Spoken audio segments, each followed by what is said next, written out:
दुर्गा सप्तशती का 8वां अध्याय। मैं अणिमा आदि सिद्धि मई किरणों से आवृत भवानी का ध्यान करता हूँ। उनके शरीर का रंग लाल है, नेत्रों में करुणा लहरा रही है तथा हाथों में पास, अंकुश, बाण और धनुष शोभा पाते हैं। ऋषि कहते हैं, चंड और मुंड नामक दैत्यों के मारे जाने तथा बहुत सी सेना का संहार हो जाने पर दैत्यों के राजा प्रतापी शुंभ के मन में बड़ा क्रोध हुआ और उसने दैत्यों की संपूर्ण सेना को युद्ध के लिए कूच करने की आज्ञा दी। वह बोला, आज उदयुद्ध नाम के 86 दैत्य सेनापति अपनी सेना के साथ युद्ध के लिए प्रस्थान करें। काम्बू नाम वाले दैत्यों के 84 सेनानायक अपनी वाहिनी से घिरे हुए यात्रा करें। 50 कोटि वीर्य कुल के और 100 धौम्र कुल के असुर सेनापति मेरी आज्ञा से सेना सहित कूच करें। कालक,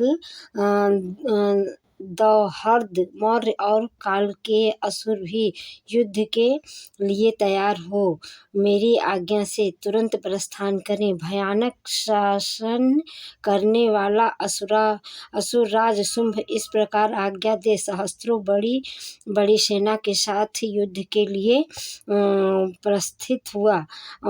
उसकी अत्यंत भयंकर सेना आती देख चंडिका ने अपने धनुष की टंकार से पृथ्वी और आकाश के बीच का भाग गुजा दिया।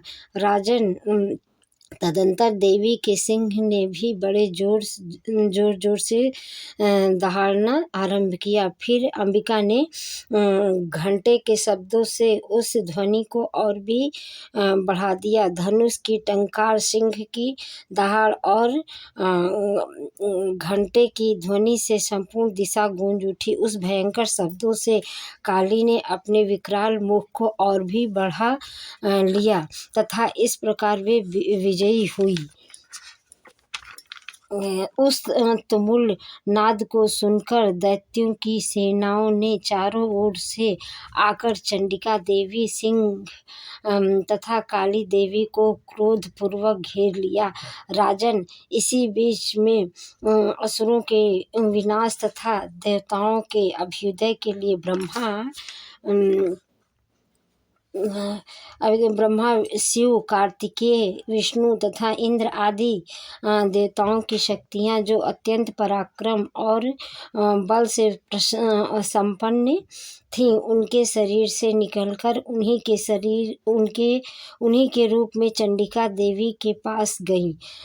जिस देवता का जैसा रूप, जैसी वेशभूषा और जैसा वाहन है, ठीक वैसे ही साधनों से संपन्न हो उसकी शक्ति असुरों से युद्ध करने के लिए आई। सबसे पहले हंस युक्त विमान पर बैठी हुई अक्षसूत्र और कमंडल से सुशोभित ब्रह्मा जी की शक्ति उपस्थित हुई, जिसे ब्रह्माणी कहते हैं। महादेवी जी की शक्ति वृषभ पर आरूढ़ हो हाथों में श्रेष्ठ त्रिशूल धारण किए, महानाग का कंकड़ पहने, मस्तक में चंद्र रेखा से विभूषित हो वहां आ पहुंची। कार्तिकेय जी की शक्ति रूपा जगदम्बिका उन्हीं का रूप धारण किए श्रेष्ठ मयूर पर आरूढ़ हो हाथों में शक्ति लिए दैत्यों से युद्ध करने के लिए आईं। इसी प्रकार भगवान विष्णु की शक्ति गरुड़ पर विराजमान हो शंख, चक्र, गदा, सांग, धनुष तथा खड्ग हाथ में लिए वहां आईं। अनुपम यज्ञवाराह का रूप धारण करने वाली श्री हरि की जो शक्ति है, वह भी वाराह शरीर धारण करके वहां उपस्थित हुई। नारसिंही शक्ति भी नृसिंह के समान शरीर धारण करके वहां आई। उसकी गर्दन के बालों के झटकने से आकाश के तारे बिखरे पड़ते थे। इसी प्रकार इंद्र की शक्ति वज्र हाथ में लिए गजराज ऐरावत पर बैठकर आई। उसके भी सहस्त्र नेत्र थे। इंद्र का जैसा रूप है वैसी ही उसका भी था। तदंतर उन देव शक्तियों से घिरे हुए महादेव जी ने चंडिका से कहा, मेरी प्रसन्नता के लिए तुम शीघ्र ही उन असुरों का संहार करो। तब देवी के शरीर से अत्यंत भयानक और परम उग्र चंडिका का शक्ति प्रकट हुई, जो सैकड़ों गिदड़ियों की भांति आवाज करने वाली थी। उस अपराजिता देवी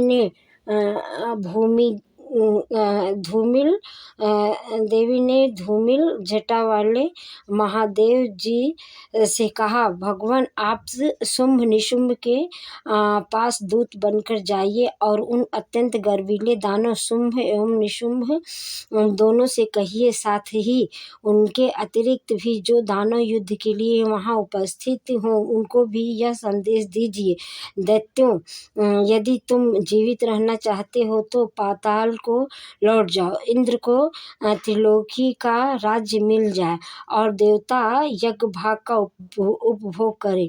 यदि बल के घमंड में आकर तुम युद्ध की अभिलाषा रखते हो तो जाओ, मेरी सिवाय योगिनियां तुम्हारे कच्चे मांस से तृप्त हो। चूंकि उस देवी ने भगवान शिव को दूत के कार्य में नियुक्त किया था, इसलिए वह शिवदूती के नाम से संसार में विख्यात हुई। वे महादैत्य भी भगवान शिव के मुंह से देवी के वचन सुनकर क्रोध में भर गए और जहाँ कात्यायनी विराजमान थीं उस ओर बढ़े। तदंतर वे दैत्य अमरस में भरकर पहले ही देवी के ऊपर बाण शक्ति और रिष्टि आदि अस्त्रों की वृष्टि करने लगे। तब देवी ने भी खेल खेल में ही धनुष की टंकार की और उससे छोड़े हुए बड़े बड़े बाणों द्वारा दैत्यों के चलाए हुए बाण, शूल, शक्ति और फरसों को काट डाला। फिर काली उनके आगे होकर शत्रुओं को शूल के प्रहार से विदीर्ण करने लगी और खड्ग वांग से उनका कचूमर निकालती हुई रणभूमि में विचरने लगी। ब्रह्माणी भी जिस जिस ओर दौड़ती उसी उसी ओर अपने कमंडलू का जल छिड़क कर शत्रुओं के ओज और पराक्रम को नष्ट कर देती थी। महेश्वरी ने त्रिशूल से तथा वैष्णवी ने चक्र से और अत्यंत क्रोध में भरी हुई कुमार कार्तिकेय की शक्ति से दैत्यों का संहार आरंभ किया। इंद्र शक्ति के वज्र प्रहार से विदीर्ण हो सैकड़ों दैत्य दानव रक्त की धारा बहाते हुए पृथ्वी पर सो गए। वाराही शक्ति ने कितनों को अपनी थुथुन की मार से नष्ट किया। दहाड़ों के अग्रभाग से कितनों की छाती छेद डाली तथा कितने ही दैत्य उसके चक्र की चोट से विदीर्ण होकर गिर पड़े। नारसिंही भी दूसरे महादैत्यों को अपने नखों से विदीर्ण करके खाती और सिंहनाद से दिशाओं एवं आकाश को गुंजाती हुई युद्ध क्षेत्र में विचरने लगी। कितने ही असुर शिवदूती के प्रचंड अट्टहास से अत्यंत भयभीत हो पृथ्वी पर गिर पड़े और गिरने पर उन्हें शिवदूती ने उस समय अपना ग्रास बना लिया। इस प्रकार क्रोध में भरे हुए मातृगणों को नाना प्रकार के उपायों से बड़े बड़े असुरों का मर्दन करते हुए दैत्य सैनिक भाग खड़े हुए। मातृगणों से पीड़ित दैत्यों को युद्ध से भागते देख रक्त बीज नामक महादैत्य क्रोध में भरकर युद्ध करने के लिए आया। उसके शरीर से जब रक्त की बूंद पृथ्वी पर गिरती तब उसी के समान शक्तिशाली एक दूसरा महादैत्य पृथ्वी पर पैदा हो जाता। महासुर रक्तबीज हाथ में गदा लेकर इंद्र शक्ति के साथ युद्ध करने लगा। तब इंद्र ने अपने वज्र से रक्तबीज को मारा। वज्र से घायल होने पर उसके शरीर से बहुत सा रक्त चूने लगा और उससे उसी के समान रूप तथा पराक्रम वाले योद्धा उत्पन्न होने लगे। उसके शरीर से रक्त की जितनी बूंदें गिरी उतनी ही पुरुष उत्पन्न हो गए। वे सब रक्तबीज के समान ही वीर्यवान, बलवान तथा पराक्रमी थे। वे रक्त से उत्पन्न होने वाले पुरुष भी अत्यंत भयंकर अस्त्र शस्त्रों का प्रहार करते हुए वहां मात्र गणों के साथ घोर युद्ध करने लगे। पुनः वज्र के प्रहार से जब उसका मस्तक घायल हुआ तब रक्त बहने लगा और उससे हजारों पुरुष उत्पन्न हो गए। वैष्णवी ने युद्ध में रक्तबीज पर चक्र का प्रहार किया तथा इंद्र ने उस दैत्य से सेनापति को गदा से चोट पहुंचाई। वैष्णवी के चक्र से घायल होने पर उसके शरीर से जो रक्त बहा और उससे जो उसी के बराबर आकार वाले सहस्त्रों महादैत्य प्रकट हुए। उनके द्वारा संपूर्ण जगत व्याप्त हो गया।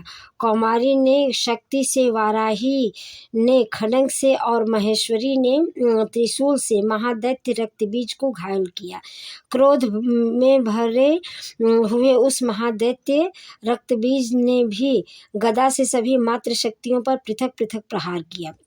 शक्ति और शूल आदि से अनेक बार घायल होने पर जो उसके शरीर से रक्त की धारा पृथ्वी पर गिरी उससे भी निश्चय ही सैकड़ों असुर उत्पन्न हुए। इस प्रकार उस महादैत्य के रक्त से प्रकट हुए असुरों द्वारा संपूर्ण जगत व्याप्त हो गया। इससे उन देवताओं को बड़ा भय हुआ। देवताओं को उदास देख चंडिका ने काली से शीघ्रतापूर्वक कहा, चामुंडे तुम अपना मुख और भी फैलाओ।